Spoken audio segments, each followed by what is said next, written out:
Premise liability law is the body of law that makes a person or entity in possession of land or property responsible for certain injuries to persons that are on that land or property.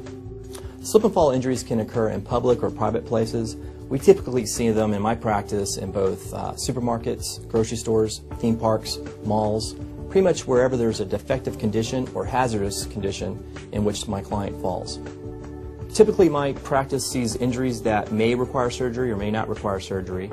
We see spiral fractures to the legs. We see hand fractures when the clients are guarding when they're falling. Wrist sprains, neck sprains, mid-back, low-back sprains. These are typical or common injuries for slip and fall.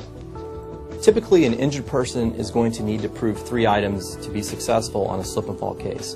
First, the injured person needs to show that the hazardous condition or slippery substance that they fell on was not open and obvious, meaning it wasn't easily seen.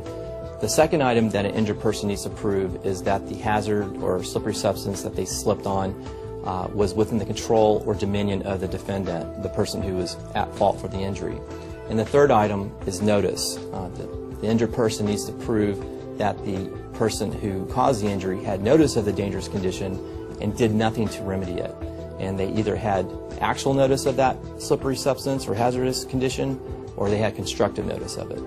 What I do in my law office is I meet with my client one-on-one, and we go through the details and the facts of how that slip and fall occurred, how my client fell, and what the substance was that caused the fall. These are important, and once those are determined, we can best assess the case and see if there's liability.